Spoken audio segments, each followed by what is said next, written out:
રાજકોટમાં હાર્ટ એટેકના 72 કલાકમાં 7 લોકોના મોત થયા છે। હાર્ટ એટેકના કારણે રાજકોટ શહેર અને જિલ્લામાં 7 લોકોના મૃત્યુ નિપજ્યા છે। ત્યારે કોઠારિયા, ગાંધીગ્રામ, શાપર, વેરાવળમાં પણ મોત થયા છે। બેલનાથપરા સહિતના વિસ્તારમાં હાર્ટ એટેકના બનાવો વધ્યા છે। હાર્ટ એટેકથી મોટા ભાગે 50 થી 60 વર્ષીય લોકોના મોત થયા છે।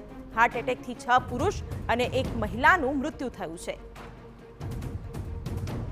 સંવાદદાતા મોહિત ભટ્ટ આ વિશે વધુ વાત કરી રહ્યા છે। મોહિત, હાર્ટ એટેકના વધતા બનાવો ચિંતાનો વિષય।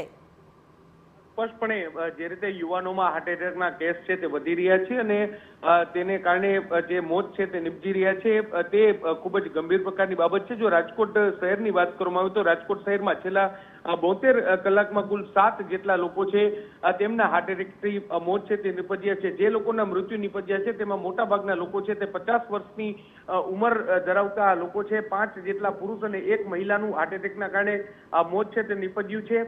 પ્રાથમિક દ્રષ્ટિએ જે ગંભીર પ્રકારનો જે હાર્ટ એટેક આવવાના કારણે આ મોત નિપજ્યું હોવાનું સામે આવ્યું છે। જોકે જે યુવાનોમાં જે હાર્ટ એટેકના કેસ વધી રહ્યા છે તેને લઈને જે મેડિકલ ક્ષેત્ર છે તેમના દ્વારા જે યોગ્ય નિદાન કરવું ખૂબ જ જરૂરી છે, કારણ કે જે 7 જેટલા લોકોના જે મોત નિપજ્યા છે તેમાં એક જે વ્યક્તિ છે શૈલેષ બારૈયા, તેમની ઉંમર માત્ર 35 વર્ષ છે અને તેને હાર્ટ એટેક આવવાના કારણે જરૂરથી પરિવારમાં પણ એક શોકનું મોજું ફરી વળ્યું છે। જી બિલકુલ, તો 50 થી 60 વર્ષના લોકોમાં હાર્ટ એટેકનું વધતું જોખમ અને રાજકોટમાં જે હાર્ટ એટેકના બનાવ બન્યા છે તે ચિંતાનો વિષય બન્યા છે, કારણ કે 72 જ કલાકમાં 7 લોકોના હાર્ટ એટેકના કારણે મોત।